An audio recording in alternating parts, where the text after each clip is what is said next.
Hey guys, welcome back to Resistance Chicks. We are your hosts, Leah and Michelle.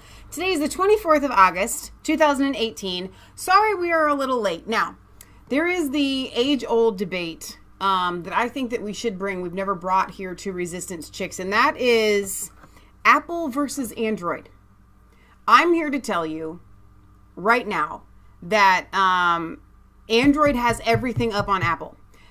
I told the lady on Apple today that I am convinced that they are trying to protect nuclear war codes because... Do I have something on my face? I've been working out in the garage. Yeah, we're organizing the garage. Grandma Marilyn passed away. Y'all know this. She had an iPad. Girl just wants to take the iPad and give it to Uncle Jack. Not as easy as one would think.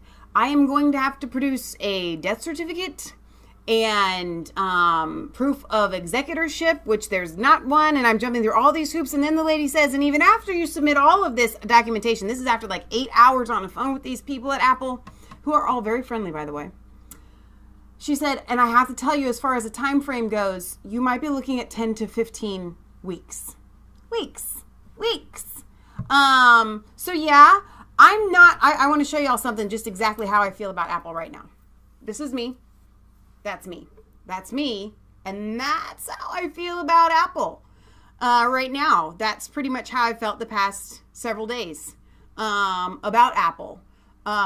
So if this was any other, so I'm just going to keep it. If there was any other device, any kind of Android, Microsoft device, this would be a non-issue. Okay, so as far as the debate, the fact that Apple locks you out and requires like thumbprints and arms cut off and things like that submitted to them in order for you to get into the device, and pretty much on their website, it kind of says, if you don't have everything that we say that you need, you just SOL, man, you're just out of luck. Did I say that? That's really an abbreviation that's probably not good, huh? You're really mad, so you need to tone it down. Well, but I don't ever think of it that way. I don't ever think of the curse word there. You know what? So anyway, yeah, that's how. This is how I'm feeling right now. But I'm done being the animal there. Yeah. You know, actually, what I'm gonna do is I want you to go to YouTube, okay, and bring up this White House press briefing for me. It's in YouTube, so you can bring it up. It'll have been played. Okay. And that's what we're going to start off with because Michelle needs something. Happy? Is it happy? It could be. Yes, it is. I believe it is. Okay. Go to the history. Hang on, I have to be in the right account to go. So while she's doing that, guys, there's so much to cover this week. I don't, once we get on a roll, we're going to, start. This one? No, it didn't play yet. Is it this one? April Ryan? No, it's the White House press briefing. Try it again. Is it, are you logged on there? Yeah. Maybe I didn't actually press play on it. There it is. The bad lip reading. Just bring it up. Okay, hang on. Let me switch over for everybody to see. Well, I got to get rid of my little guy monkey. Here. It's not a monkey. It's a, no, it's one of those, no. It's whatever. Let me get rid of this. There we go. You're making me feel stupid? Is that what I was about to say? Is that what you were about to say? I heard that you were going to sit in front of CNN for 16 hours, but I thought even you are not that stupid. Well, no, you were...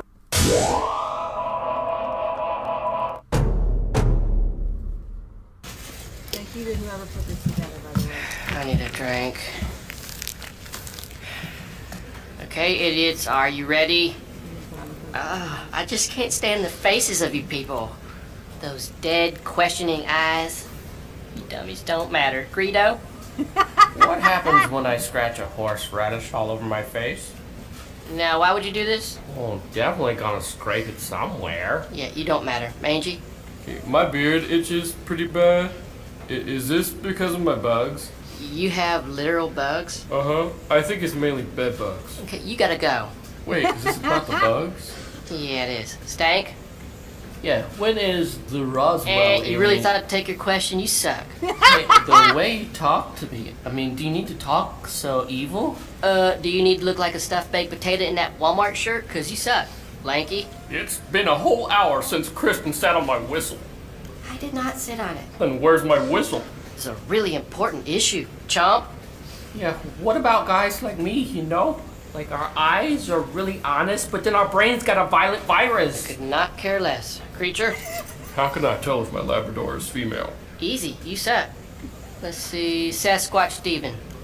Would you rub my feet if I tickled yours? You're weird. Nah, no. Not even fun tickles? What is that? Listen, I'm gonna punch you and I'll punch in your esophagus. Great. Chocolate curl? You know how I was part of a gang that made bed quilts? Sure. Mm-hmm. Okay, so this one guy, Benji Binkelman, had this horrible breast problem. Okay, so maybe we'll just wrap that up, turd.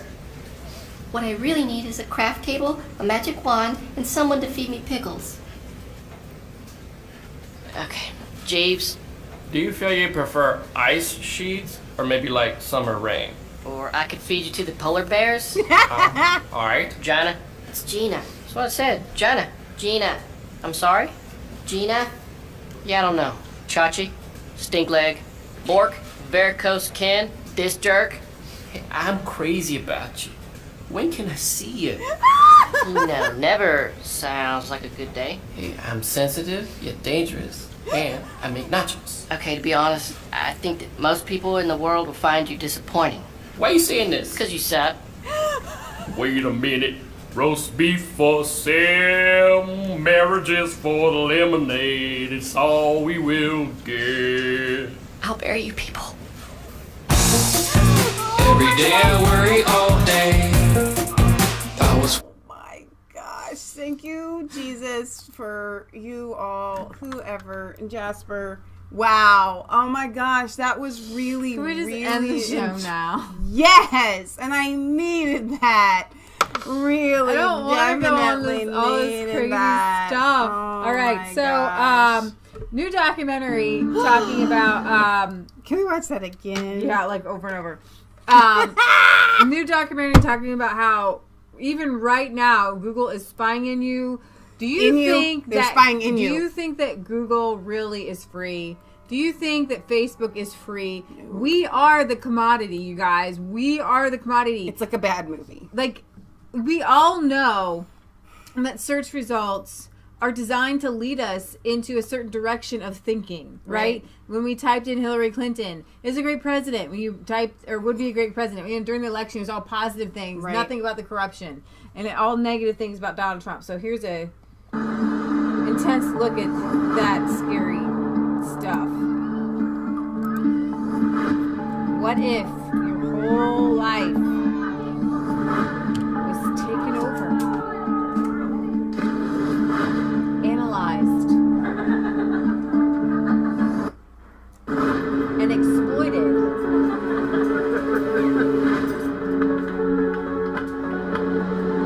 And you signed up for it.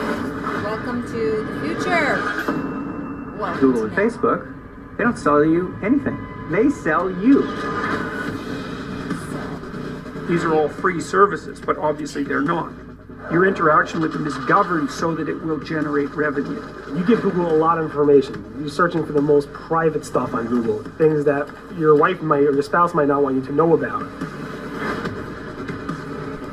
Facebook constantly manipulates their users. They do it by the things that they insert into the news feeds, and they do it by the types of hosts they allow their users to see. They can suppress certain types of results based on what they think you should be seeing, based on what your followers are presenting. It's what Google and Facebook are doing on a regular basis by suppressing stories, by steering us towards other stories rather than the stories we're actually seeking.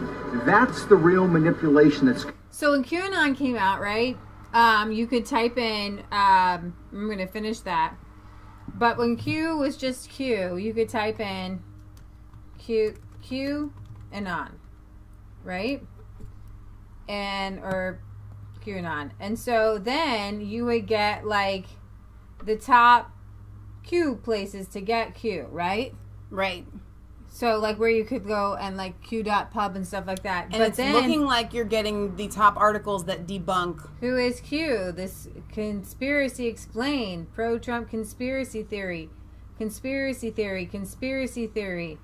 The reason I know that they have really hijacked these search results was because I would type in QAnon, and that's how I would get and just kind of read the post. Right. It's on the front page. It was Sure. really easy. QAnon, and then I would go to the different things. Now, one of the things that all of the other truther channels do that we do not do is to talk about the alternative search engines like DuckDuckGo and things like that. I'm just going to be straight up honest with you. I don't use them. Because I know how to find the results of the things that I need within Google, but I wish that we did make a big switch. And when I mean that, I actually will do DuckDuckGo when I really can't find something. When I really want something better. So let's see here. And also, I don't like how it does the format. That's why I don't use it. It's not that I don't want to. I'm just being honest with you that I'm kind of lazy about not using it. So through DuckDuckGo, I probably should use it. You're going to get a whole nother set of search results, which is more along the lines of, here is QAnon. Right. So this basically shows you in 2 seconds the difference between DuckDuckGo and Google, and how Google changed its search results to manipulate your brain. On the second page, still no Q post sites. On the third page, still no Q sites. When I did this experiment before, I could get to the Q sites within the second or third page. Wow. Here's the Reddit QAnon. But QAnon.pub, where I would get, I think I'm on page 5. I'm on page 5. Page 6. They might have totally scrubbed Q. I'm on page 7. Here you go. QAnon post. You don't have to get to Q. You have to get to page 8. But I still am out at the Q.pub, which was actually the biggest one. 9. Sorry, Q.pub. You have been wiped from the internet. Now watch this. If I know it, I can... Oh, here it is. Page 10. Amazing. It went from page 1 to page 10. Hasn't said anything since August 21st now. Whether you think QAnon is the real deal or not... I was a design ethicist at Google, where I studied how do you ethically steer people's thoughts. It will always favor one online music service over another and one candidate over another. Google and Facebook has the power to undermine democracy without us knowing that democracy has been undermined. It's what I call the creepy line, and the Google policy about a lot of these things is to get right up to the creepy line but not cross it.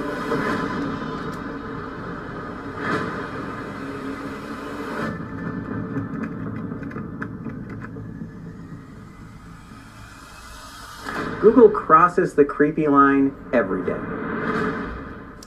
I'm pretty sure Google crosses the creepy line every day. Speaking of Google crossing the creepy line, the tech people are meeting right now. Tech giants gather to discuss election protection strategy. What does that mean in layman's terms? Facebook is reportedly meeting with multiple other Silicon Valley masters of the universe today to discuss how to prevent the spreading of misinformation, i.e., anything we don't want out there, across their platforms ahead of the 2018 midterm elections. So what you had today and yesterday was two mainstream journalists posting articles on kind of right-leaning but mainstream news sites saying that Trump's followers aren't going to care about the Cohen Manafort thing, and those articles were taken down on Facebook. I'm not even joking you. So that's the misinformation that they will be weeding out. Business Insider reports that Silicon Valley tech giants Facebook, Twitter, Google, Microsoft, and Snap will be holding a meeting at Twitter headquarters in San Francisco today to discuss the 2018 midterm elections. Today? If this doesn't remind you of like those PBS specials on the oil tycoons who would meet together and form a monopoly. It's happening right in front of our faces. Doesn't it sound just like that? And you think to yourself, if there had been the internet, we would have. No, it's still happening. They have now become a Democrat, deep state, giant monopoly. Wow, this is like a Bilderberg meeting. This is exactly what it is. According to emails obtained by BuzzFeed News, Facebook's head of cybersecurity policy, Nathaniel Gleitcher, invited 12 representatives from the companies to the meeting. As I've mentioned to several of you over the last few weeks, we have been looking into to schedule a follow-on discussion to our industry conversation about information operations, election protection, and the work we are all doing to tackle these challenges. The meeting will be broken up to 3 parts, according to Gleicher. Each company will present the efforts they have made so far in combating misinformation on their platform, i.e. anything that is not left-wing, anything that is not mainstream. So literally they're going to sit there and talk about and gloat how we've been deplatformed, how we've been demonetized, how they're hiding our articles, they're hiding our search results. Oh, yeah. It has nothing to do with the Russians, you guys. The Russians didn't sway the election. The Russians did not elect Donald Trump. The entire country hates Hillary Clinton, besides a few people who have been kidnapped by aliens and sent back to Earth. Yeah. Pretty sure the rest of the world, even people who voted for Hillary, hate her. They just didn't want Donald Trump. Exactly. So we're talking about misinformation. That's a code word for anything we don't like. Well, and you know what? It's actually not even a lie when they call it misinformation. Right. You know what I mean? It literally is information that they don't want out there. You just did the same thing I did. And I looked at the people. I was like, I can't believe I just did that. So, misinformation. Abortion's murder. That's misinformation. Right. There are only 2 genders. That's misinformation. That kind of stuff. Similar meetings between tech firms have been held before, attended by Mike Burnham of the FBI's Foreign Influence Task Force and this other guy, Christopher, from the Department of Homeland Security. The meetings reportedly left the U.S. government representatives quite frustrated as the tech firms shared little information with them. Given recent reports about foreign influence campaigns across Facebook, one issue that tech firms are on high alert for foreign influence campaigns. This is absolutely insane. So these Masters of the Universe are trying to target, foreign influencing operations. Social media firms also came under fire recently after the recent purge of Alex Jones and InfoWars accounts on like all platforms. You wouldn't even have to have the word accounts there. It literally has been a purge of Alex Jones. Like, you can just broadly say that they have purged him from the internet. So, like, I signed a petition today for Prager University, who had many of their videos taken down. Most of them have been demonetized. They're basically an educational, but right-wing educational. But you can't be right-wing anything. Right. So, they have suffered a 99.99999% drop in engagement based on Facebook's own dashboard. No way. The social media giant has also pulled down 2 of Prager University's videos, which they labeled hate speech. Wow. We showed you different ads from Republican candidates that have been taken down. And why is it? Well, have you guys heard of Media Matters? The head of that is David Brock. So he is this left-wing idiot who leads this George Soros-funded group called Media Matters. Now, Media Matters and a lot of these places are being used by Facebook, I believe, to even like to call out the fake news and the info. So George Soros is like behind all the censorship. Right. Well, I wish you would read the name the way that they are intending it to be read. Media Matters. Because that it does matter to them. It's vital to them, because if they do not control the media, the social media, and the MSM, so you guys are going to understand where I'm coming from. People will know the truth. But, and I'm sorry, my hands are dirty. Cause mine are too. We've been working in the garage. I washed them, but I guess I just didn't clean them hard enough. I have a lot of lefty Bernie people who get offended when I say that right-wing conservative people are being censored because they're like, so are the left-wing people. And like, okay, the little tiny nobody knows about progressive anti-war sites maybe possibly being censored. Yeah. But you know what? Just pick up your bags, come sit on our side and fight with us right now because no, you do not have a broad spectrum of every single... See, the problem is that these lefty people are on the same side. Socially, right, and, you know, politically, they're on the same side of these people. So it's they're not on this, but morally they don't like the censorship. They're more classical liberals. But socially they're for abortion, they're for gay marriage, they're for all these things that the left is for. Right. But they might be anti-war. They might be pro-marijuana. They might have like one or two issues where they disagree. They might say, who is Seth Rich? Or his name was exactly, Seth Rich. Or exactly. something like that. So in that, we can come together. But basically, you guys, the war is against us. The war is against anybody pretty much right of Stalin.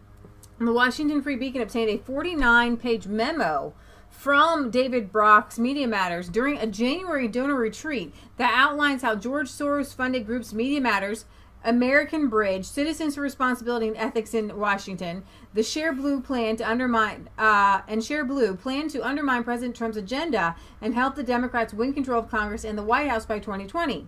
The Trump White House, congressional Republicans, and conservative media types better familiarize themselves with it because this machine is running at full speed. It's with what we're living in. Oh, absolutely. I have good news before you carry on. Because I want people to, the fact that we are talking about this, the fact that the truther channels out there are discussing these things, we have gotten to the point where you and I will find the truth no matter how hard we have to look for it. Right. Donald Trump was elected in 2016. Many people woke up in that moment. I don't want to say they're woke, whatever. They literally did wake up in that moment, and they are amongst us that are seeking the truth no matter how hard they have to find it. So even in all of their censorship and this massive machine that is very dangerous and could sway the election officially in the midterms here, even in all of that, everybody is waking up to it. We all know. So that is the good news. I want you guys to be excited and know that nobody's going back, right? If you've had the red pill, you're literally not ever going back from that. Right. And so that's the good news. So Media Matters worked with Facebook and Google to crack down on the fake news. The memo decried the fake news it spread on social media as a reason why Hillary Clinton lost the election, and then went on to state something alarming. Media Matters obtained access to raw data from Facebook, Twitter, and other social media sites so they can systematically monitor and analyze this unfiltered data. The earlier we can, quote, identify a fake news story, the more effectively we can quash it. With this new technology at our fingertips, researchers monitoring news in real time will be able to identify the origins of a lie with mathematical precision, creating an early warning system for fake news and disinformation. Meaning, if it comes from someplace like InfoWars or Alex Jones or even Drudge, they're probably going to squash it right away. The memo went on to state that Media Matters had a discussion with Facebook on how to crack down on fake news, including Media Matters providing the social media giant with a detailed map of the constellation of right-wing Facebook pages that have been the biggest purveyors of fake news. And we're talking about all these like Podesta email things and the WikiLeaks. Right. Okay? So on Facebook Live, Darlene says, David Harris Jr. posted today, he has had his account done the same way. It's so not right. Free speech is being taken away right before our eyes. God help us. And Adele says, yes, no going back to sheep. Meaning we're not going back. So I wanted to get to those. The memo also bragged that Media Matters provided Google with the information necessary to identify 40 of the worst fake news sites and that would be prevented from using Google's advertising network.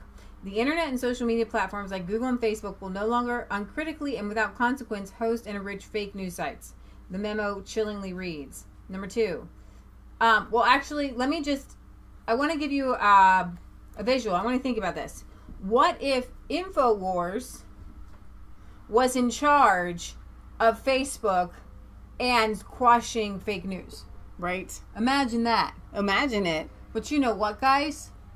Conservatives and libertarian wouldn't quash the left. They wouldn't. You would just That's let not it. what You we would just do. let it go because you know what? That's the truth. I don't even want to. Even now, if I had the power, I wouldn't do it. And you know why you wouldn't do it? Not only would you not do it because you believe in free speech and you believe in letting all ideas out there, you wouldn't do it because you know that you're on the side of right and right always wins. And that's why the truth spread like wildfire. That's why Donald Trump was elected. That's why all of these people are now red pilled because when they get the truth, they're like, finally. Nobody was organically sharing positive Hillary Clinton things. No. Now, I get that a lot of people don't like Donald Trump. Right. Okay? And nobody on the right cares that people share that stuff. They can combat it with their own... let's do it. Let's have that discussion. The memo gloated that Media Matters was behind Breitbart being denied Senate press credential. The memo pledged that Media Matters would fight back against even the slightest bit of the normalization of Trump by the media.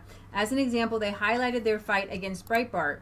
When Breitbart applied for permanent Senate gallery press credentials, Media Matters was quick to act by advising the credentialing committee of the myriad ways that Breitbart violated their requirements. Additionally, Media Matters did something that the committee was unable to do, a deep dive study of Breitbart content, reviewing thousands of their stories to demonstrate that they do not meet credentialing requirements. What credentialing requirements, by the way?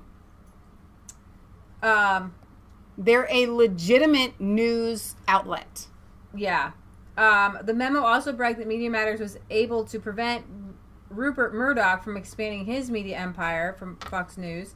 The American Bridge has a whole war room dedicated to fighting Trump. The memo explains the war room features 20,000 hours of footage they plan to use against the Trump administration and highlighting Trump's reported conflicts of interest. Wow. The memo gloated that the American Bridge partnered with former Senator Harry Reid to smear the Koch brothers.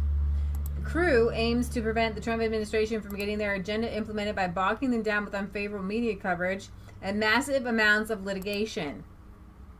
Crew will also seek to take down powerful industries and interest groups with dark money.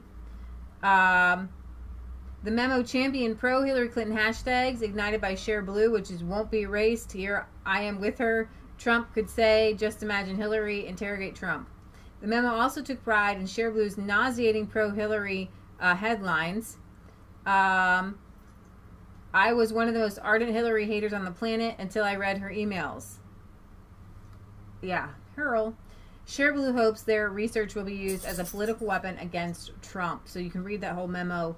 The Daily Wire's got links to that. And so here we are in the midst of this battle. Donald Trump, he was at a rally where he said, listen, guys, I can call CNN fake news, but everybody has to be allowed to show up. Yeah. Okay? President Trump continued his criticism of big tech companies on Friday for silencing users on sites like Facebook and Twitter. He said, social media giants are silencing millions of people. The president argued that social media censorship was the wrong response, even if that meant people were subject to news from CNN. Can't do this, even if it means we must continue to hear fake news like CNN, whose ratings have greatly suffered. Now, I'm not going to say that I played a part in Trump, talking about this, but I have tweeted out to him, you've got to do something, you've got to speak out. As have so many other people. Yeah, so Trump continues to highlight the issue of social media censorship ahead of the 2018 midterm elections. It's absolutely hilarious that he's president of the United States. These got Republicans are up for re-election, and literally we are the only ones championing them because you have Fox News and then you have us against everybody else, and we're shut up. And I just say we as a broad, it really is all about resistance chicks and our wide reach.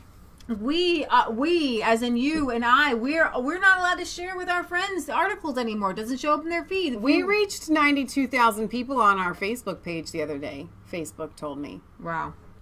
Our posts, not our videos themselves, but the things that we share on Facebook. So, I'm glad that Trump is finally speaking out. But we need more. We need more. And where are the Congress people? Seriously, you're all going to lose your job. You're losing your seats. You know, like, people would fight for you. How many rigged elections have we had so far that were, like, significant? It's been at least 2 or 3. Every time I think of Roy Moore, I just want to bang my head up against a wall. They literally are affecting elections. So going into the midterms, which I think you're going to go into this a little bit when we talk about Manafort and stuff, but I do want to kind of jump ahead to that. It is scary. It is definitely scary what we have coming. So it is more. It's more important now than it has ever been. Even than getting Trump elected. Well, not more important than that, but I think next to that, that we don't let this censorship continue, and that we fight harder than ever when it comes to sharing articles and sharing posts and things like that. So I want to state that. I also want to state the fact that Trump's approval rating amongst the people that voted for him is like, I just spit. It's like 90%. It's like above 90%. Okay. This is unheard of a president like 2 years in. Okay. I mean, it's blowing my mind. Not only does he have the approval of everyone that voted for him, practically, but he has also won over a vast amount of Hillary voters because they are seeing that he is making a change economically when it comes to foreign trade, things like that. They're actually happy with the things that President Trump is doing. So there is the hope. But at the same time, if they grab a hold of the House and the Senate, they will try to impeach Trump. They have no grounds to do it, but they might actually be successful. So I want you guys to balance these thoughts of hope versus despair. I would call it caution. I'm going to play part of Donald Trump's interview after this whole Cohen Manafort thing. You guys might not be up on it. I've been following it and hurling all week. Manafort was just a dude. He just was part of the Trump campaign. Tax evasion to me, I can't, like, I do not consider it to be the highest of criminal behavior because I believe that taxes are theft to begin with. Right. So if you have the Gambini brothers stealing from another Italian mob, not much of a crime to me. I'm not, why you know what I mean? Mm-hmm. So it's not much of a crime.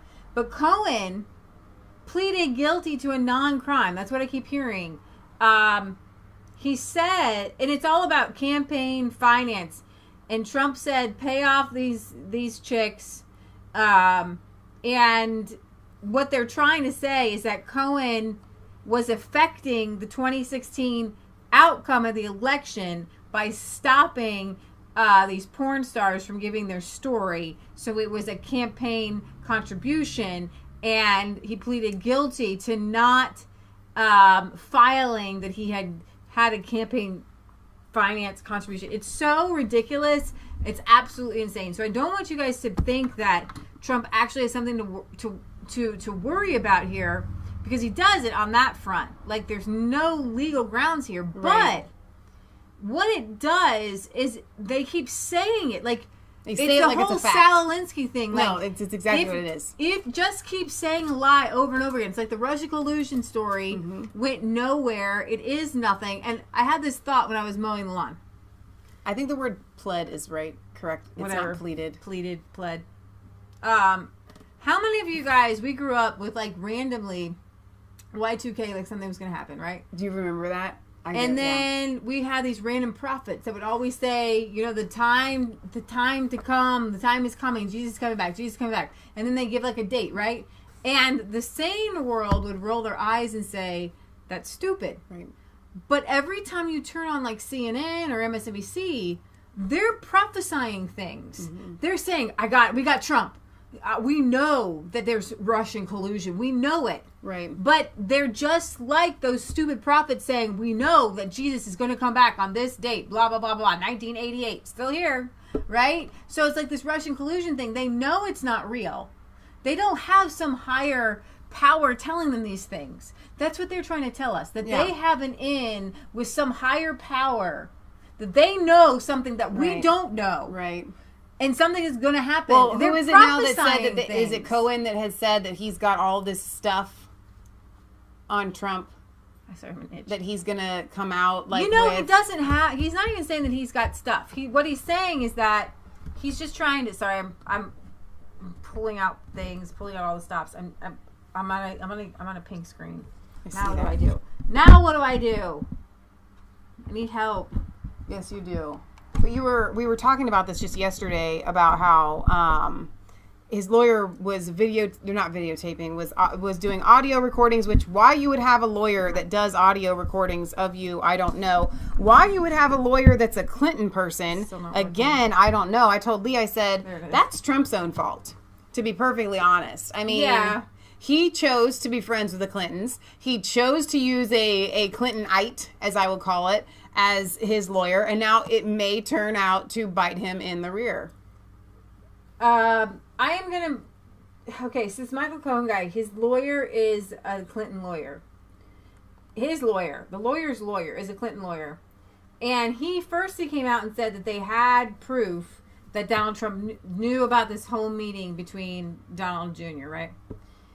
And I have been trying to center myself and not be angry, so I could come to you guys with hope. But the hypocrisy that they keep saying that Donald Trump Jr., we all know what the meeting was. We had this Sabetta Svinsagaya chick who works with Fusion GPS. You can see that she was set up. Yep. You can see that she was a setup. She was a setup. You can see that she is part of that whole Russia collusion narrative setup. Yeah. We all can see it. King's new clothes and all, right? She goes back and immediately has a meeting with the Fusion GPS guy. Are you kidding me? No, purely coincidental. Right? But they're trying to get Trump on, like, that he knew that Donald Trump was going to meet with this chick. Right? But Hillary Clinton knew of, meeting with the Russian and Steele. And how come Hillary Clinton's lawyers aren't being gone over with a fine-tooth comb? How come the DNC's lawyers aren't being brought over with a fine-tooth comb? How come Hillary was exonerated before she was even interviewed? How come she had 5 immunity deals going out to all of her closest associates? Right. But they want to indict Donald Trump Jr. for taking a stupid meeting, okay, that went nowhere. About nothing, about adoptions. Russian adoptions in the Minsky Act, okay? What if they went over Hillary Clinton with the same fine-tooth comb and nobody got immunity? Okay, Trump is going to talk about this, but I'm going to play it. Podesta's brother is all part of this whole mess going on, but he was given immunity to testify against Manafort. So basically, the whole judicial system is anti-Republican, anti-conservative, anti-Donald Trump, and literally everybody with the Hillary Clinton gets immunity. Right. And that's why you have Jim Jordan, even Jason Chaffetz, who's now a Fox News contributor. You have Mark Meadows. You have all these guys in Congress saying, Jeff Sessions, where are you? Where are you? You had Donald Trump tweeting out to Jeff Sessions, where are you? Jeff Sessions tweeting out, I believe in upholding the rule of law. I'm doing the right thing here. Maybe Donald Trump is in trouble, and I'm making sure that we're going to do this right. Why can't we get rid of Jeff Sessions? Because a whole nother guy would have to be confirmed, and that takes months. Right. So I don't know exactly what's going on, but I want to play for you guys this interview with Donald Trump so you can hear what he has to say, because he has a lot of confidence. Donald Trump Jr.? And just Donald Trump. He did a whole long interview with Fox News. Big, long interview. He wanted to come out. He wanted to, nip this in the bud. This whole thing is a coup. This whole thing is designed... Say that again. The whole thing is a coup. Yeah, the whole thing is designed to try to get Donald Trump off his game. Now, because Donald Trump has kind of some psychopathic tendencies, he doesn't actually have the feelings that you and I would have. Now, that is serving him very well. Right. His feelings don't get hurt like yours would and mine would. I think he gets irritated. Yeah, but it doesn't even bother him. He is emotionally stable either way. If this was happening to you or I, we wouldn't be eating, we wouldn't be sleeping. I don't know what we would do. I'm actually glad that he doesn't feel it. Yeah. You know, it's amazing, actually. Down there and sat outside of the Rose Garden and talked to him about the news of the day, Michael Cohen, Paul Manafort, Jeff Sessions. We talked about a lot of things, wide-ranging issues. Talking, how are you doing? I'm doing great. We had an incredible rally last night in West Virginia. It was beautiful. A tremendous crowd. And I think we're going to win a race, a big race over there. And I guess you could say that our numbers in winning, whether it's for the Senate or for Congress or for governor, has been very good. How is our country's first lady doing, and how are your children? She's doing great. She's a terrific woman. She goes through a lot with all this publicity, but she's a terrific woman. She's doing great. How do you handle all of that? Well, it's part of my life. I guess my whole life has been this way. Somebody said, oh, gee, this is always such controversy. And I don't know, I've always had controversy in my life, and I've always succeeded. I've always won. I've always won. It was controversial when I ran, and I won, and now the country's doing better than it's ever done. You know, we have the best economy we've ever had in the history of our country. And more jobs today, literally today, we have more jobs, more people working in the United States than ever before in the history of our country. Black unemployment, Asian unemployment, women unemployment, Hispanic unemployment, historic lows. It's been an amazing thing. And, you know, unfortunately, the media never covers that. They don't like to cover that kind of thing. They like to cover nonsense. Right. But it's one of those things. Well, speaking of yesterday, huge news day. There's a lot breaking today as well. Michael Cohen, tell me about your relationship with him. Well, he was a lawyer for me for one of many. You know, they always say the lawyer, and then they like to add the fixer. Well, I don't know if he was a fixer. I don't know where that term came from, but he's been a lawyer for me, didn't do big deals, did small deals, not somebody that was with me that much. You know, they make it sound like I didn't live without him. I understood Michael Cohen very well. What turned out he wasn't a very good lawyer, frankly, but he was somebody that was probably with me for about 10 years.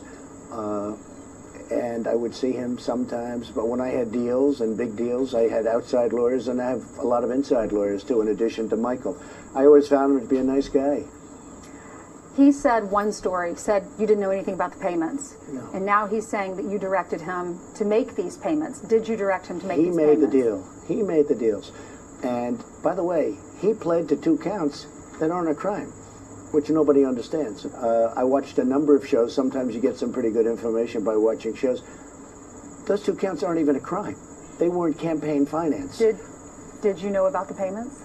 Later on I knew. Later on. But you have to understand, Ainsley, what he did, and they weren't taken out of campaign finance. That's a big thing. That's a much bigger thing. Did they come out of the campaign? They didn't come out of the campaign. They came from me, and I tweeted about it. You know, I don't know if you know, but I tweeted about the payments, but they didn't come out of campaign. In fact, my first question when I heard about it was, did they come out of the campaign?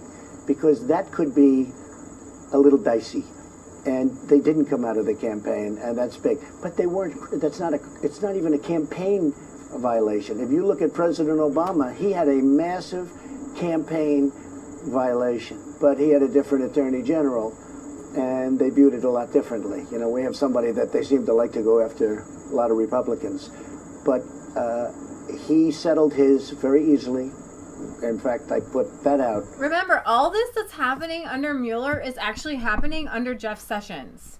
It's literally like Barack Obama is running the Justice Department. It's really unfortunate because in the beginning we were all behind Jeff Sessions because he seemed like this good old country boy that was gonna be calm and yet get things done. And I truly believe that they and have go something after Hillary Clinton. They have something really huge on Jeff Sessions. Seriously, all I can think of is that somebody has said that they would murder his wife and children. I think that's where we're at almost, yeah.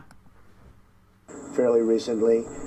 So Obama had it, other people have it. Almost everybody that runs for office has campaign violations.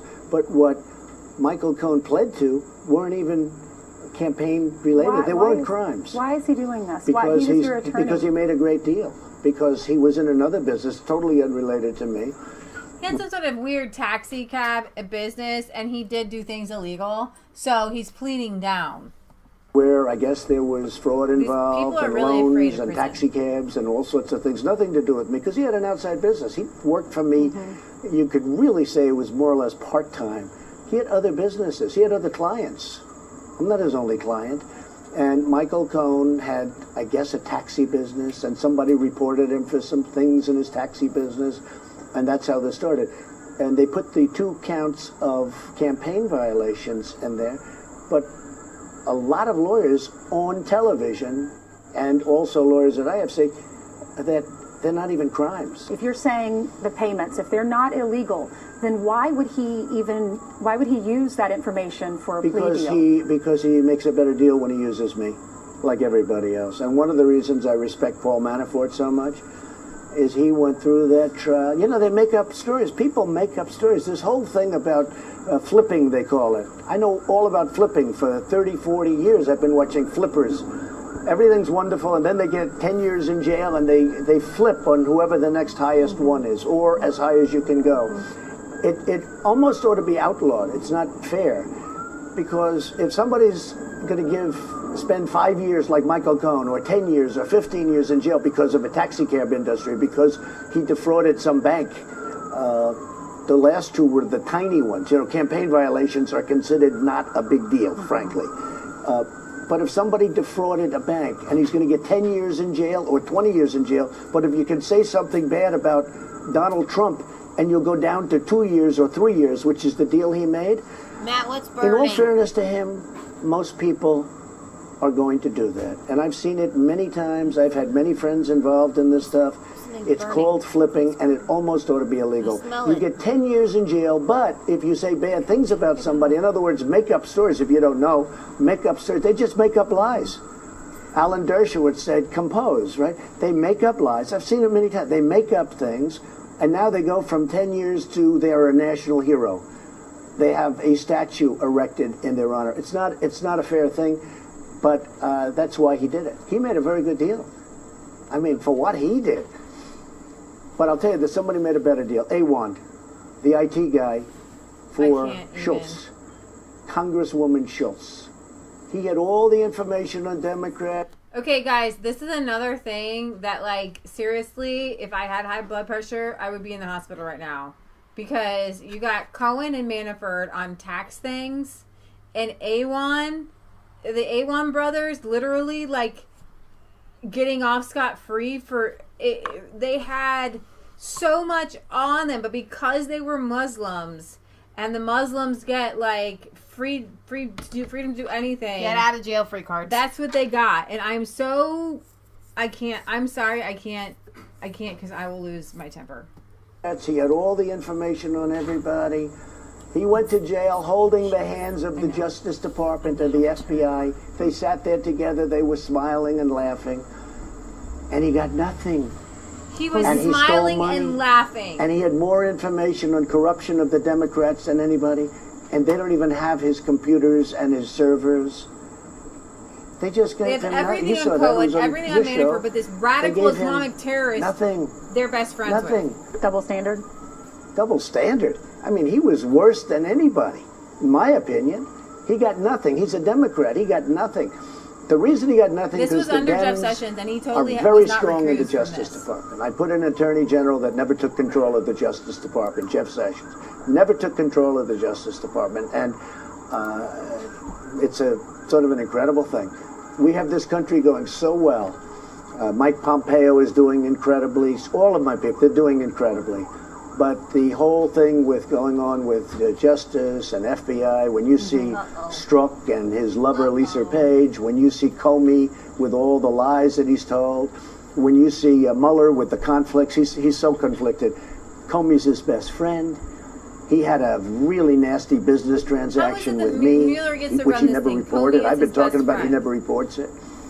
I mean, you look at the bad things.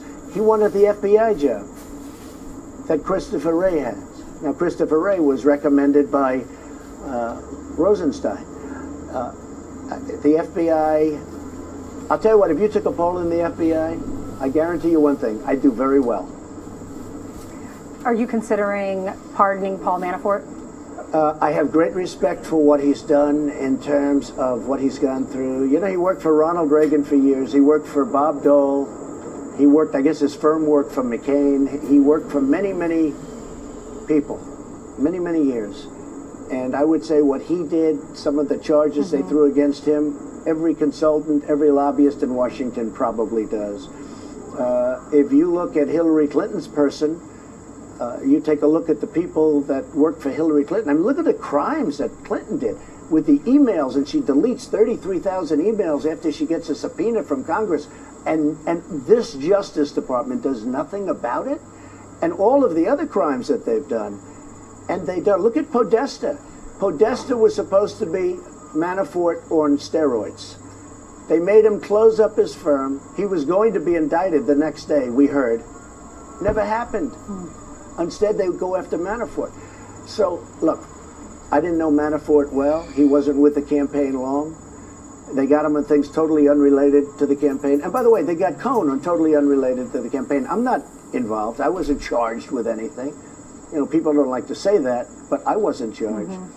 But when you look at the corruption on the other side, and they refuse to look at anything. When you don't look at Strzok, where he said basically we're going to take out the president, the insurance policy and everything else. You look at Lisa Page, the two lovers back and forth with these horrible texts.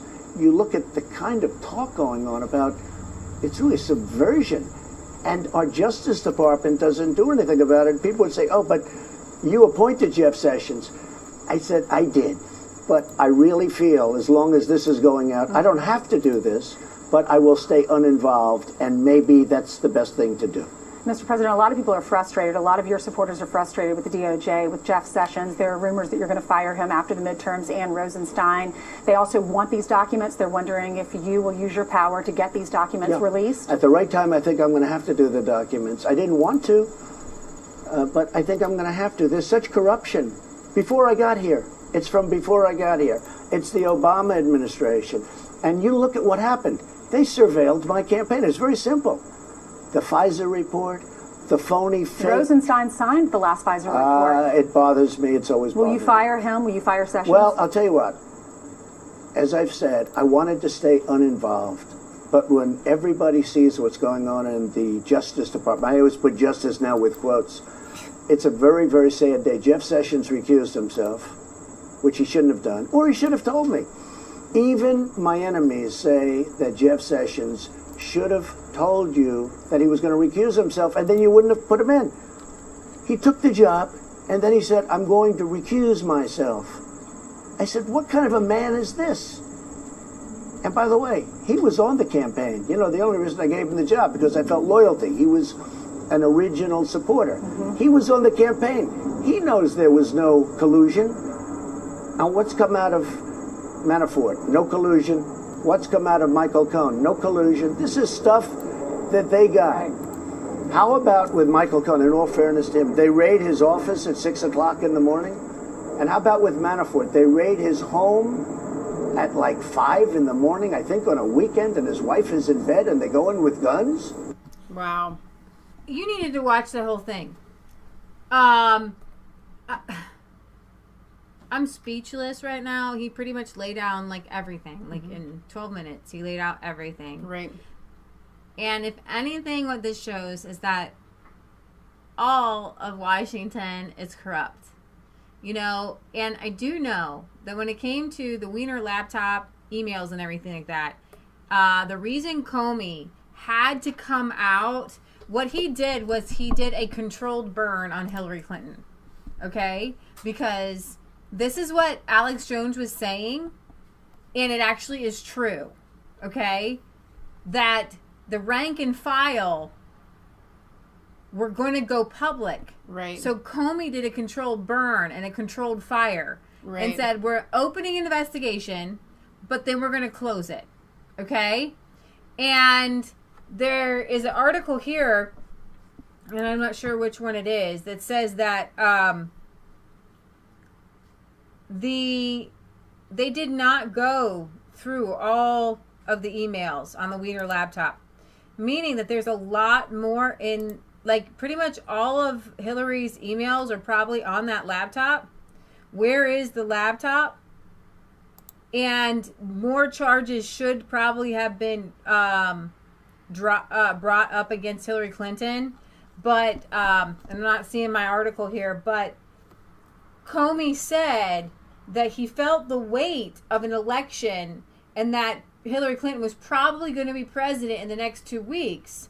And so he didn't want her to be the subject of an investigation as president. Right. So what you have here is what you accuse somebody else of is what you're guilty of. So he wanted President Trump to be the subject of investigation because it undermines his presidency. You see how he didn't want Hillary to be the subject of investigation because it was undermined her presidency. Right. But he wanted Trump to be the subject understand exactly of what you're investigation. saying. It's kind of like, okay, my plan A didn't work, but now I can utilize what I was thinking along those lines now, and I can attack Trump and see that to fruition. So I'm going to play this little video here. Candace Owens tweets this out. To you white racist liberals, video by this guy. Hey, Brian Stelter, what do you think about the fact that he directed this video to you, Mika Brzezinski? Joe Scarborough, Chris Cuomo. How are you planning to manage all of us uppity blacks who know exactly who you guys are? He says a few swear words here. He says he's not perfect. But I want you guys to get the fact that Donald Trump went from like 10% approval rating amongst blacks to like 30% approval rating amongst blacks. His approval rating with black people is going up and up and up and up. And people are starting to be red-pilled. And they're not all going to be perfect, namby-pamby, beautiful Christians, but they're getting red-pilled. So here we go. What do you call all of us black folks that say you guys are full of shit? Your media's full of shit. The choice to pick Donald Trump was the smartest choice anyone with a business-savvy mind would take. And I am endorsing him 2020 re-election. And I'm asking for every black person out there to use your fucking common sense and say, fuck the system by voting with me to get him re-elected. To you white racist liberals that want blacks continuously complacent and under your boot heels, continuously suffering from laws in which Bill Clinton's administration has put in place in the first place, you guys are happy watching us be miserable. You want to allow all illegal immigrants into this country, but you never want to talk about reparations for any individuals that are in fact descendants of slaves in this country and the white men that also fought to free the slaves. Yeah, they deserve restitution as well. I only come to you with real shit, straight from my heart. I'm a fucked up person in my past. But right now I'm taking responsibility for myself and I'm trying to save you. I'm just trying to have you think for yourself. I love it. I told you, I warned you there'd be swear words, but you guys, this is what's happening. People are waking up. Okay, yes, black people have had a horrible life. We talk about the inner city. They are the ghettos, right? They're the black plantation, and we want to get people off those. We had a campaign in 2016, and we had Kansas for President, Farms for Everyone. We want to get people out of these inner cities, off of these inner city plantations where there's no grocery stores. The kids, like, seriously can't even see the stars at night because of all the pollution. But the Democrats want to keep them there just for a vote. Fact, and we talk about this on our show, but just to reiterate it for those of you that may not be aware, after the war was over, black families were supposed to be given like 40 acres and a mule. Okay? That never materialized. Then a racist Democrat came by and was like, no, ain't gonna do that. Not gonna do it. Imagine what our country would be like if that had happened. Number two, imagine what our country would be like if the Democrats didn't start to incentivize single parent homes. In the 60s. It made it so that in order for black families that legitimately needed some help, I believe the church should have done it, but they did legitimately need some help. They now realized the only way I'm going to be able to get this help is if we aren't married. So people would get divorced. They would get divorced, and it caused this rift in what was actually beginning to be a solid foundation of family, and black families were fighting for their rights. They were fighting for equality, and they were making headway. It was 13% out of wedlock for the black community, and like Right. around the same time it was like 7% Right. amongst the white community.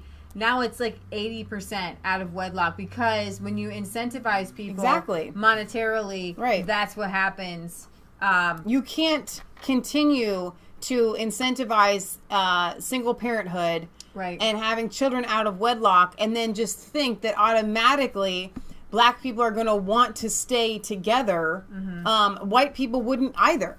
Right. And they don't actually. In Yeah. fact, they do not. It's not. It's a poor mentality. It has nothing to do with color of skin. Right. So here's this article I wanted to show you guys. The majority of Clinton-related emails on Weiner's laptop were never examined. New evidence suggests that James Comey was incorrect when he told Congress that the Bureau had reviewed all of the communications from Huma Abedin's laptop on her disgraced her emails on Weiner's laptop. Anthony Weiner's laptop. The communications had been discovered just days before the pivotal 2016 presidential election and forced the FBI to reopen their investigation into the Clinton email scandal. Now, this is from Paul Sperry of the Real Clear Investigations. He writes, at that time, many wondered how investigators managed over the course of 1 week to read hundreds of thousands of emails residing on the machine, which had been the focus of a sex crimes investigations of Weiner, a former congressman. Now remember, we had the second special counsel whose job was to investigate Russian collusion, but they found tax evasion, so they went after that. But they have these emails, right? And so they're trying purposefully not to look at anything else. You know what I mean? They literally close their eyes, right? So Comey told Congress that thanks to the wizardry of our technology, the FBI was able to go through the vast majority of the messages as duplicates of emails that they had previously seen. Tireless agents, he claimed, then worked night after night to scrutinize the remaining material. But virtually none of his account was true, a growing body of evidence reveals. In fact, a technical glitch prevented the FBI technicians from accurately comparing the new emails with the old emails. Glitch. Only 3,077 of the 694,000 emails were directly reviewed for classified or incriminating information. 3 FBI officials completed that work in a single 12-hour spurt. So, I get it. The day before Comey cleared Clinton of her criminal charges. They must have some sort of like Superman pill that they've given the FBI where they can just read through something really, really fast. Right? So maybe these are just unknown powerful skills that the FBI agents have that we haven't been made aware of because it's top secret and so they can't tell us. But they can't use that on Trump-Russia collusion. Right. Most of the emails were never examined, even though they made up potentially 10 times of the evidence of what was reviewed in the original year-long. So that it's their messaging on an unsecured server. Yeah. And at times, they were messaging in foreign places where, for sure, foreign places had hacked into and got state secrets. Oh, what? We're offline. See? Stream is continuing. Calm down.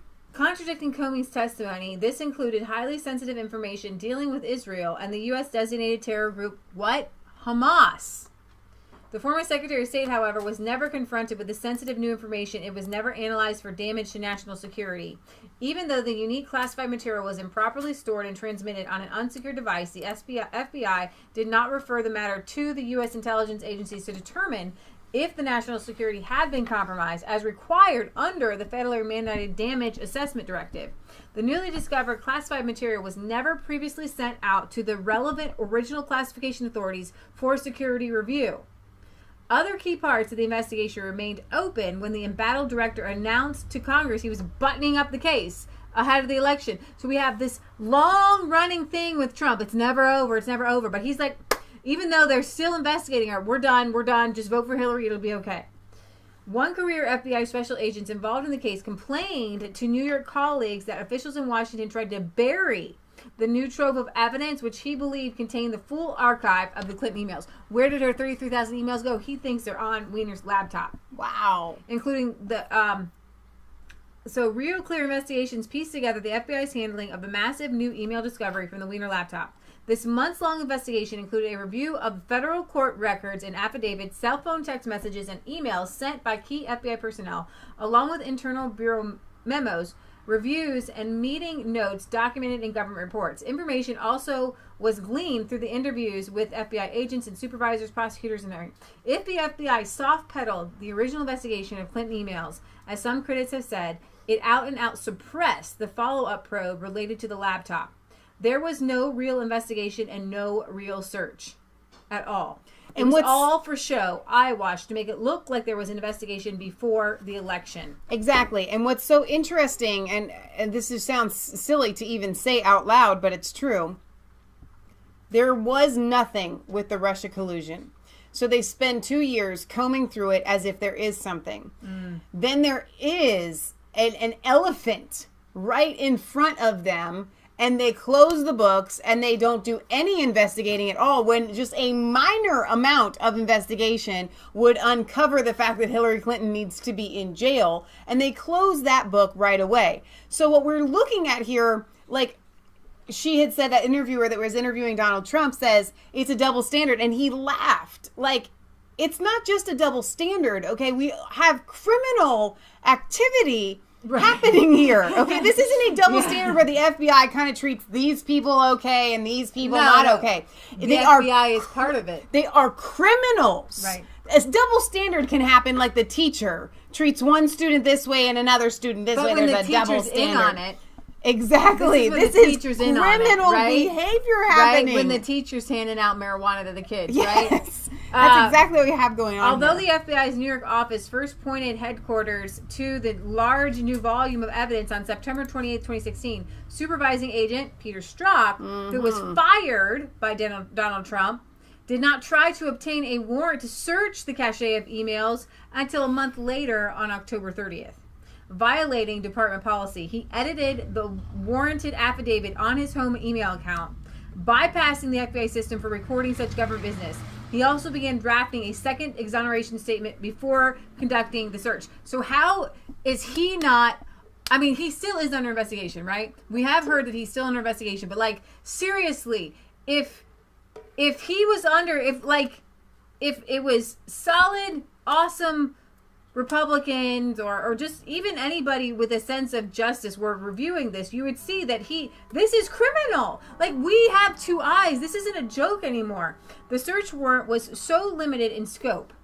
I'm not even going to get a search warrant. I'm just going to pretend, for Donald Trump Jr. and all these people there, their search warrant was like from here to the moon. Like, we want to know what time your dog pees in the morning, right? We want to know everything about you. The search warrant was so limited in scope that it excluded more than half of the emails the New York agents considered to be relevant. Like, they would have gotten, here's the thing, with a search warrant, you're supposed to go and try to get everything you can. Right. That's what you get. You go and you get everything that you possibly can, right? But they're like, no, we don't really want to know. We don't want to know. They do not want to know. The cache of Clinton Aberdeen communications, whatever, dated back to 2007, but the warrant to search the laptop excluded any messages exchanged before or after Clinton's 2009-2013 tenure as Secretary of State. Key early periods when Clinton initially set up her private server. Apart from investigating and clearing Aberdeen and Weiner, the FBI did not interview them. According to the FBI sources who say Comey closed the case prematurely, the machine was not authorized for classified material, and Weiner did not have classified security clearance to receive such information, which he did on at least 2 occasions through his Yahoo email account, which he used to email snapshots of his privates. Many Clinton supporters believe Comey's 11th hour reopening of a case that had shadowed her campaign was a form of sabotage that cost her the election, but evidence shows that Comey and his inner circle acted only after worried agents and prosecutors in New York forced their hand. And at the prodding of Attorney General Lynch, they then worked to reduce and rush it through rather than carefully examine the potentially damaging new evidence. Comey later admitted in his memoir, he said, assuming as everyone did that Hillary Clinton would be elected president of the United States in less than 2 weeks, what would happen to the FBI, the Justice Department, to her own presidency if it later was revealed after the fact that she was the subject of an FBI investigation? What does it matter now? Republicans are clamoring for a special counsel to reopen the Clinton email case, though a 5-year statute of limitations may be an issue concerning crimes relating to her potential mishandling of classified information. However, conducting a broader and more thorough search of the Wiener laptop may still have prosecutorial may still be able to be prosecuted. Other questions linger, including whether subpoenaed evidence was destroyed or false statements were made to congressional and FBI investigators from 2014 and 2016, the time frame that is within that statute of limitations. The laptop was not searched for evidence pertaining to such crimes. So you could go on and on, but Michelle, go ahead and talk about how crazy this is. Okay, no, I really just want to filter it through what's happening in my personal life, because that's what's most important to me right now. Okay.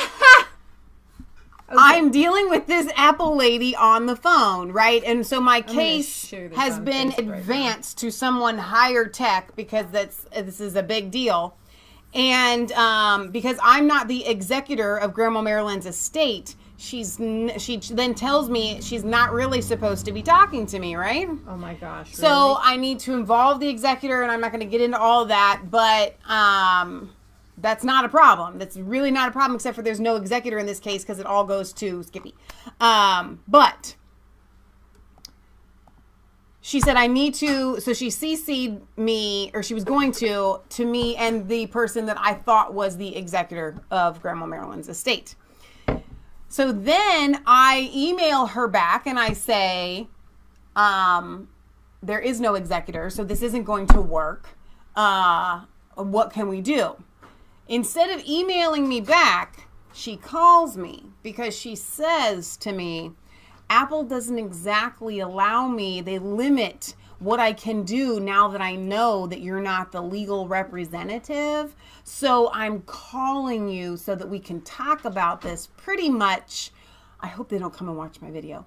Pretty much outside of the paper trail that is created via email. So if some lady on the higher rung of the low rung of Apple, right, know enough that she got to go through some back channels to cover her hiney so that she can still discuss with me, she didn't use an alternate email to email me. She called me on the phone. Now, the idiocy of these people that use these alternative emails on Yahoo, thinking, okay, Barack Obama, if you use a pseudonym, they ain't never gonna find out. They found out because you're stupid. Pick up a daggum phone. Maybe meet in person with the person. These idiots are cracking me up. The lady in Apple knows enough that if she's gonna have to talk to me, they're gonna limit, they're gonna see, they're Apple. They are gonna know. So she calls me on the phone. Okay? I mean, come on, guys. It's not that hard to be a little sneaky. Why is it that they're stupid crooks? Giuliani drops the mother of all bombs on AWOL Jeff Sessions. If there is any justice, why is Hillary payment to Fusion GPS not under investigation? That's a very good question. That pretty much, Hillary's team lied for a year saying about the funding for the anti-Trump junk dossier. Hillary Clinton later lied and said she didn't even know about the Russian dossier that her campaign actually paid for until BuzzFeed published the 35-page document in January 2017. Rudy Giuliani says, read the Hill-Mark Pence article demonstrating Cohen pled guilty to 2 payments that are not violations of the law. If campaign paid for settling private claims, it would be fraud. Any nutty theory to harass the president. If there's any justice left at the DOJ, why is payment by Hillary Clinton and the DNC to Fusion GPS for the phony Steele dossier not under investigation? On your theory in Cohen and plea, it's an illegal campaign contribution. Let's go, DOJ. Wake up. Where's the indictment? Clintons are not above the law. They are kind of...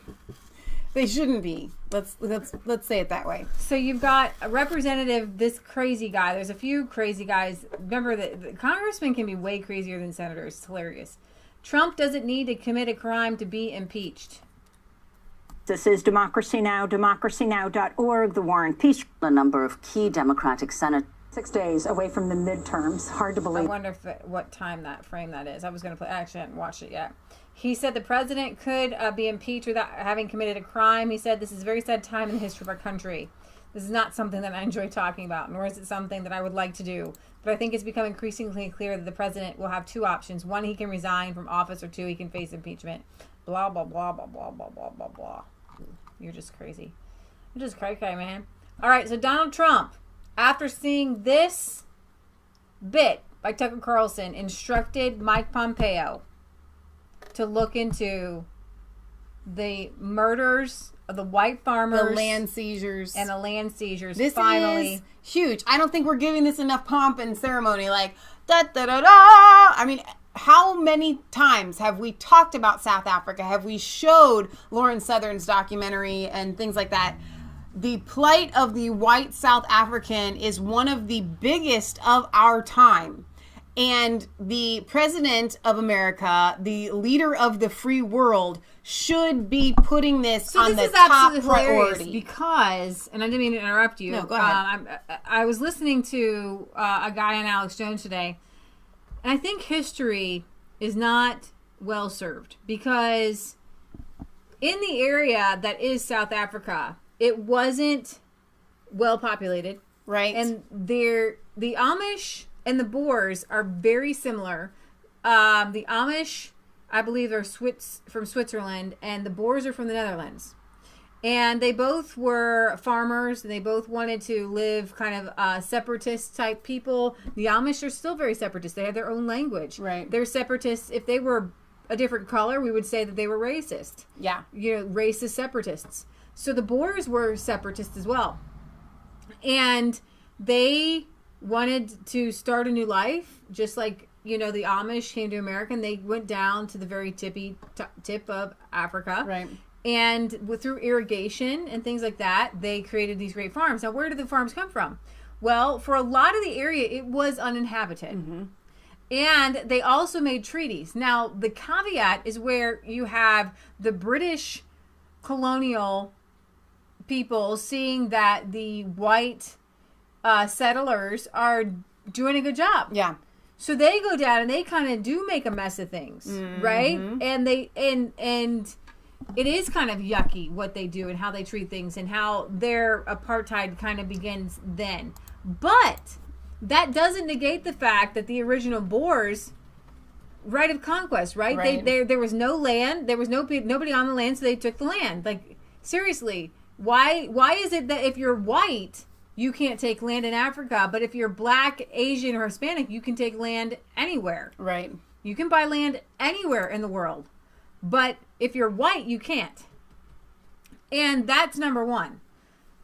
Number two, there were treaties made with a lot of these people, which in America, we honor these American Indian treaties, even though we know that the white man treated Indians badly at times, right? Right. And didn't even honor the treaties. But are they kicking people off the land and giving it to the Indians? I mean, they've done like little reservations, but seriously, by that mentality, we're all have to like leave. Or, you know what I mean? Like crazy. And then number three is some of these farmers, they bought their farms within the past 5, 10, 15 years. Right. They bought the farms. And they're very expensive. So it's not like they were people that had means they made something of themselves. Some of these farms are under mortgage. Right. So, like, how can you go and take somebody's farm that they just bought just because they're white? Right. Because you're saying that, you know, black people should have the equal amount of money. Why? The black people in South Africa did not have the same mentality of tilling and farming and become a breadbasket. It's a different mentality. They were herders. They were nomads. They were they weren't. But what's really unfortunate is that they didn't have the industrialization mindset. South Africa is going to starve because of these land seizures, because the people that they have given these large production farms to they're abandoned now because they don't know how to run them. And I'm actually going to take it to a spiritual level. Okay. And while I do not believe in apartheid and racism and all that stuff, you have to be able to talk about facts as facts. Fact is fact. And I know where you're going with they're this. Christians. Yep.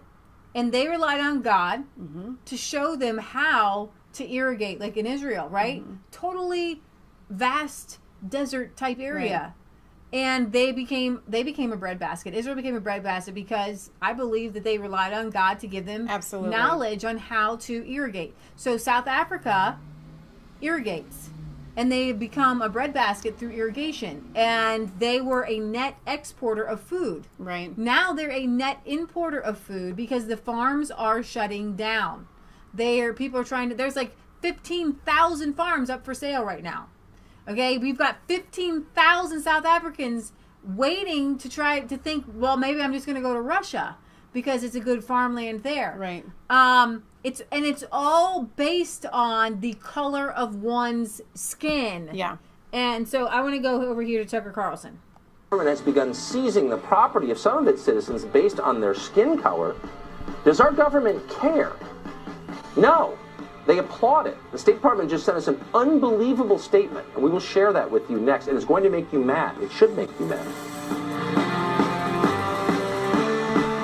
An exclusive investigation for you tonight. The president of South Africa, Cyril Ramaphosa, has begun, and you may have seen this in the press, seizing land from his own citizens without compensation because they are the wrong skin color. That is literally the definition of racism. Racism is what our elites say they dislike most. Donald Trump is a racist, they say. But they paid no attention to this at all. In fact, Ramaphosa is one of Barack Obama's favorite leaders in the world. In a speech just a few weeks ago, Obama praised him. He praised the black supremacy. Like, that's not a thing. Racist government of South Africa and Ramaphosa by name for, quote, inspiring hope throughout the country. Does our current bureaucratic elite agree with that? Because apparently they do. This is a communist. We called over to the State Department for comment on South Africa's land seizures, which should be getting worldwide attention because they are immoral but are getting basically none. And the State Department replied with what is honestly an unbelievable statement. We're going to quote it for you at length. It's the same Here statement that quote, everybody's putting out. We are aware of these reports and have been following this issue very closely for some time. South Africa is a strong democracy with resilient institutions, including a free press and an independent judiciary. South Africans are grappling with the difficult issue of land reform through an open process, including public hearings, broad-based consultations, and active civil society engagement. So just listen to a guy on Alex Jones today say that this was a thing, that they had the government going around holding like meetings, and you could write in how you felt and whether you agree with this or not. 600,000 of the 700,000 letters written in at the time said that the people didn't agree with the land taking away without. So then the ANC, which is this racist groups, they launched a campaign telling people they needed to write in too. But a lot of the black people in South Africa they don't agree with this. Right. It's not the whole of the whole country. Ramaphosa has pledged that the land reform process will follow the rule of law and its implementation will not adversely affect economic growth, agricultural production, or food security. End quote. State Department did not mention that by following the rule of law, he has changed the country's constitution to make it possible to steal land from people because they are the wrong skin color. In other words, nothing to see here, says Mike Pompeo's State Department. It's totally okay for... Oh my gosh. And I don't know that Tucker reiterated that well enough for you guys to understand. But through that, I don't even know what you want to call it, mumbo jumbo that the State Department issued, pretty much they were saying is, as long as it is legal by the law, it is okay. Well, State Department, you do realize that Hitler changed the law too, right?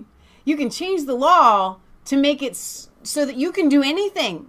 If you are the corrupt leader in power and now all of a sudden it is legal. Well, guess what, State Department? There are laws that we operate under that come from God, as John Locke tells us about nature and nature's God. And that law includes ain't nobody allowed to force somebody off of their land based on the color of their skin. Now they're talking, and the State Department even used land reform. It's not land reform. You could say that the Americans came and did land reform to the Native Americans. We just did land reform. And as long as it's legal, then it's okay. There's not enough farmland. There's 50,000 farms. There's millions of South Africans. You're just going to, it's cronyism. It's cronyism. Just give it to the people that they like. For South Africa to steal property for racist reasons because they are, quote, a strong democracy and held, quote, public hearings.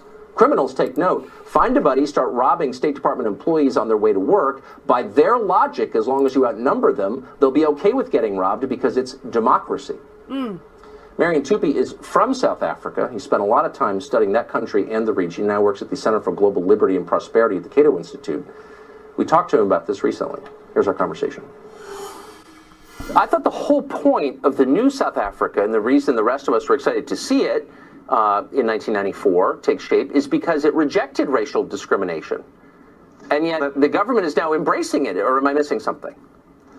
No. In a free and civilized society, we don't take people's stuff on the basis of the color of their skin. It was wrong when it took place under apartheid. It is wrong now. And it would be a tragedy if South Africa were to repeat the same mistakes it did in the past. So there are really two levels here. First is the moral level, and you and I are in agreement that it's always wrong to punish people for what they look like. But second is the effect that it will have. We saw something similar to this happen in neighboring Zimbabwe. What happened when land was seized there on the basis of skin color? 18 years ago, the governing party of Zimbabwe, ZANU-PF, was threatened with electoral loss. And in order to shore up its support amongst the electorate, it decided to expropriate the farmers of Zimbabwe. What that led to, aside from horrific violence, was a total economic collapse of the country. Half a century of economic growth was wiped out in Zimbabwe as a result of this particular policy. The country experienced hyperinflation and had to abandon its currency. The country's unemployment rate was roughly 90%. Life expectancy plummeted. Child mortality increased. And of course, the agricultural production has collapsed and hunger ensued. And that's what you're going to see in South Africa. Exactly. So not only do we have this, but the media is running this whole campaign, nothing to see here. There's nothing going on in South Africa. The violence happening there is not any different among the white people as it is, among the black people. But the torture that you see is absolutely insane. And Lauren Southern actually had a video, I don't know if I have it up, where she shows you that South Africa, everybody's gated. Everybody is gated. They gate their bedroom, they gate their front doors, but then they have gates and by their in their bedroom doors. So when you say gates, what you mean are the bars that you see on inner city stores. Yeah, and stuff. then iron barred doors that they will lock themselves in. Imagine locking yourselves into your bedroom at night. Right. After you've locked your front door. So brutal farm attack, owners tortured, tied up. A brutal farm attack took place in the Warm Baths, blah, blah, blah. The victims were tied up, and at least one was tortured with being burnt with a hot iron. Is there any of these? It might be the one where she's I don't know if she's talking about her new documentary or not. But it doesn't matter, really. Okay. Let's see. I'm just going to see. I did not mean to interrupt you. I'm sorry. No, you're fine. You were looking for some.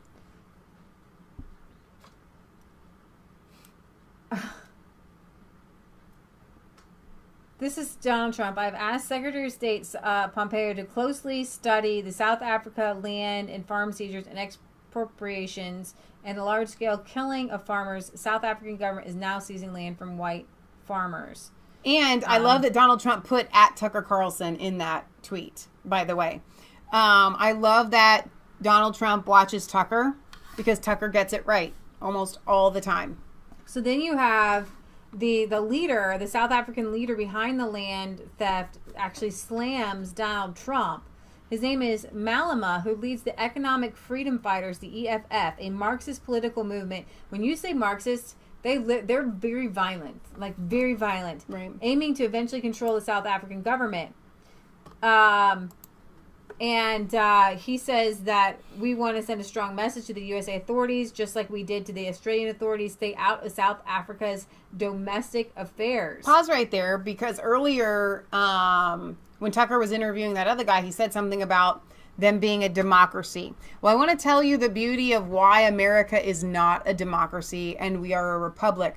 Because you can have the French Revolution under a democracy. You can have land seizures under a democracy. You can have mob rule under a democracy, under majority wins. Okay, if there are white people in South Africa and all the black people vote to kill them, that is not democracy. And yet it is, and that's what they are saying.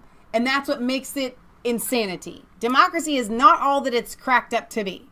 So watch Julius Malema accusing the Jews of training us, white right-wingers, to be snipers. He purposely chooses collectivist and plural language to provoke racial hatred against minorities. Listen to this.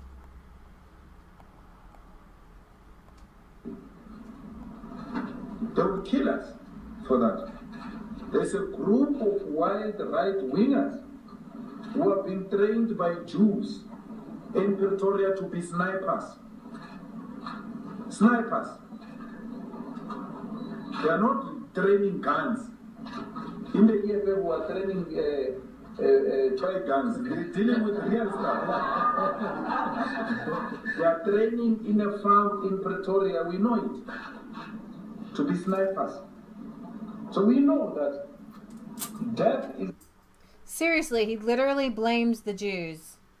So do a lot of people these days. I know. Well, seriously, I don't care. And he is the same guy who has been killed the Boer, killed the white guy.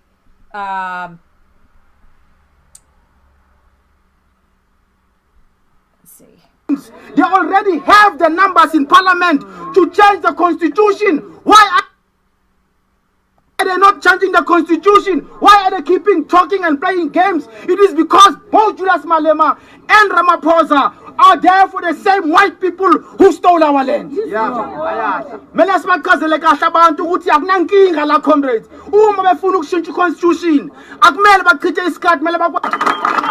he wants to hurry up and get it over with. Wow.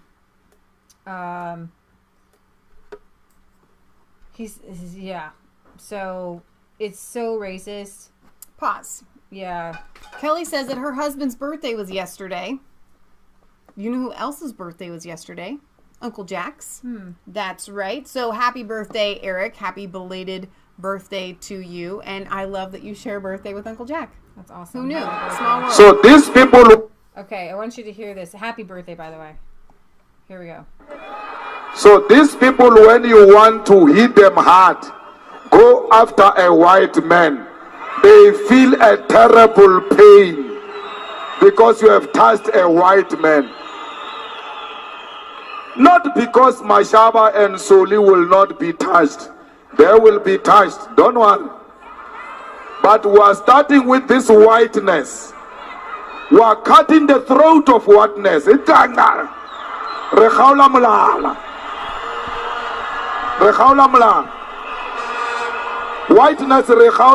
go PE Okay, I want you for a second. I want Donald Trump to be able to stand up at one of his rallies and say, "Go and beat up black people. Cut the throat of blackness." I can't even let that come out my mouth. It's so disgusting. No, now they're gonna cut that and edit it, and you're gonna be put everywhere. And if you were famous, imagine if somebody said, "Cut the throat of Hispanic people. Cut the throat of brownness. Cut the throat of Asian people. Cut the throat of yellow." Seriously, these people are so incredibly racist, and the whole world is like, but it's okay because colonization and all that, and so it's okay to hurt any white person in the whole entire world because we're all just so guilty. Most of us that are of sound mind can understand and can say, you know what? That was wrong, this is wrong, and just kind of address it all. It's all wrong. But there are people that when you say that, they come to you and they're like, oh my gosh, I can't believe you would say that. I can't believe that you would say it's wrong on both sides. You're only allowed to say that it's wrong when it's against black people or something like that. It's not a sound-minded, and we have white people that do this. They're these white apologists that are apologizing for the color of their skin, and that's okay. Like, I don't understand it. I have something on Resistance Chicks that was like that. I don't know how far back it went, but it was basically these people in. Did you watch it? There's Office people to the black guy. No. It's embarrassing. Where they're all like, "Hey, I'll get it," and he's like, "No, we make as much money, but you're a black person." So, and then they have like a homeless person. Oh, no like, way. wanting to give him money. Like, no, you're black. So I want to, I wish you could find that. Yeah. And there was also that one that they shared on InfoWars where that black guy was like, told he had to be part of the system. Oh, yeah, that I remember. Yeah. That was pretty intense, actually. That video kind of looked real. Yeah. Did you share that one on Resistance Chicks? No, I didn't even share it at all. I don't. Wow. It was just played on InfoWars. I'm just going to go over a few more headlines, and then we're going to wrap things up because we got stuff we got to do. But Oprah Winfrey's magazine promotes Shout Your Abortion movement. This is where I do have something to say. This has been spreading and trickling, and I've been hearing whispers of it here and there for the past week or two about this shout your abortion, be proud of your abortion. They've been doing it for a long time. No, but I mean, it's been, maybe it was because of Oprah or whatever. Mm-hmm. They've been talking about it more and more openly. Shameless abortion. Shameless. What they're doing is shameless. I mean, seriously. I don't understand. Somebody had said on your sharing of that on Resistance Chicks, and this is again where I'm like, okay, you have to be able to say it's all bad. Mm-hmm. But they're like, how about any kind of killing whatsoever? And this person, I think, may have been pro-abortion, but they were saying, like, listen, any kind of death is not to be rejoiced in. Mm-hmm. And I think the reason why they think they can get away with it is because it's just a cluster of cells and it's not a human life, so they say. Here's a woman who's had an abortion. This is what they won't show you. They didn't preach having a child was a good thing. So I was panicked. A friend made the appointment for me, but in retrospect, I should have never done it. I was a part of the problem, and I did it without thinking. I'm mad at myself. I'm mad at the people that told me that the most important thing was an education. I'm trying to have a child now, and I can't. That's all I can think about all day. Don't do what I did. I know it's hard to raise a child on your own. I know it's hard because the man is not there or whatever. But I just know this whole thing about choice, a woman's right to choose, is not freedom. In the end, it's not freedom. It's a prison. At 19 years old, I didn't know that. Wow. That's what they won't show you. They're going to show you palm trees and say, shout your abortion. It'll be great. You won't have any regrets, and you should never have any regrets. And if you show a video like that, you are harming people that are considering having an abortion or have had one. So you're not even allowed to do that. Rand Paul, I cannot end this episode without my hero, Rand Paul, the only one in the Senate. If you think that you voted for a Republican, you probably didn't, because you voted for a Democrat, because we have the votes in the Senate to repeal and defund the Planned Parenthood, and Rand Paul called these people out and they wouldn't do it. Planned Parenthood ends the lives of 320,000 babies each year. That's about 900 babies every day. Planned Parenthood receives over $400 million of taxpayer money. The government, with a wink and a nod, tells us that Planned Parenthood doesn't spend the money on abortions. But everybody knows that the taxpayer is really cross-subsidizing Planned Parenthood's abortion mills. My amendment would end funding to Planned Parenthood. My amendment is already included in the House version. And yet, My amendment is now being blocked by Republicans. In the Senate. Like, it's already passed the House, but it wouldn't pass. It's absolutely insane. Atrocious. The March for Life is grateful to Senator Paul and those who voted in favor of an amendment to the appropriations bill that would have banned funding for abortion providers, including Planned Parenthood, our nation's largest abortion provider, and subject of Department of Justice investigation into the trafficking of aborted baby body parts. Unfortunately, many senators who claim to be pro-life defied their constituents and the consensus of the American public by giving the abortion industry a pass. Almost 2/3 of Americans say they do not want to fund abortion with their tax dollars. Wow. Now, following his speech calling out those blocking his amendment, the Senate held a vote, but then they voted down his vote. He says, I'm disappointed in the outcome of the vote. I will never apologize for standing up for life. If it took exposing the preference of so many in my own party to continue reckless spending over protecting the innocent, it was worth the fight. Wow. Thank you, Senator Paul. Amen to you. Thank you so much. I'll go play a clip here since it's right here of the farm murders. 90% of the increase This is we from Laura Southern's found video. is due to unemployment, racial discrimination, and there's no hope. If you don't start your own business in South Africa, where are you going to work? There's no work. Racial discrimination against you, if you don't mind me asking. I have to be careful. Yeah.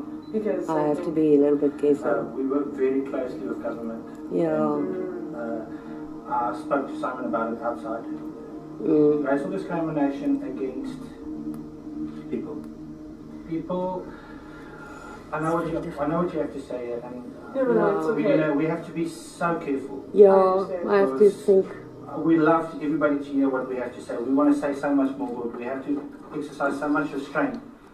These people go up and clean all the farm murders, and they work with the government, so they can't say that it's racial discrimination. Right. So I do have a mail call to do whenever you're done. I think I was seeing if I could find one of those videos, but it's probably far back. This is Rand Paul. 120,000 babies each year. Yeah, there was another one. Defund Planned Parenthood amendment. But how can that be? Surely Republican leadership doesn't favor abortion funding? No. The answer is a curious one. The truth is that Republican leadership favors bloated government spending more than they care about Planned Parenthood. Absolutely. This appropriations bill before us exceeds the spending caps by nearly $100 billion. Big spending Republicans fear that blocking funding for Planned Parenthood would derail their plans to greatly expand the welfare warfare state. Okay. Wow. Okay. He is our John Quincy Adams. He is. And he's doing an excellent job, I think. I'm really proud of Rand Paul. He stands... But guess what, guys? John Quincy Adams, he didn't have us and the internet. So what we get to do is we get to amplify his voice by like 1 million. Right. So Molly Tibbetts, Chris Holman, you did 2 streams that covered that. I don't think Leah and I are going to even address it because we're not as well versed in, I think, the research that you and Kelly have done. So if you guys want to hear more about that. I think I just really ran out of time. But if Chris has already done the stream. Right. It's in 2 parts, I think. Check that out, you guys. Illegal alien kills a beautiful, innocent girl when she's out running. But you can't talk about it. They found her body. And instead of talking about him being an illegal alien and the fact if he wasn't in here, he wouldn't have killed her. They're saying it's toxic masculinity, who just random dudes just like go kill girls. And Elizabeth Warren came out and she really just wanted to talk about the fact that families separated, these families are separated. But Ann Coulter had called out, like, you know what? Actually, they've done DNA tests. It's like it's less than 20% of these children actually turn out to be the children of these adults. It's mostly exactly. So we have a mail call to do here. That's right. I totally forgot. This is absolutely hilarious. All right. Who now, did this? This is so funny. We received 2 packages the other day. Now, I told you guys the other day, I was like, listen, I totally get it when you send products directly from a manufacturer or from a shipper or whatever, whether it's Amazon, to save on shipping. I needed a note. Like, why did you send these? If you do send something via Amazon, you can send a note, man. Like, you can totally do that.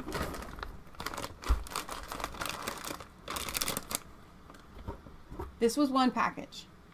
Now, I'm not complaining because if you don't love Snyder's of Hanover's pretzel pieces, you're not normal. These are delicious. So, definitely not complaining there. This one we didn't even open here. Somebody wanted to send us all of the flavors, and I want to know why. Like, is there an inside joke? Are these like your favorite thing? Leah loves the jalapenos. I'm not eating the jalapeno ones. They're too hot for me. I just need to know why you sent them.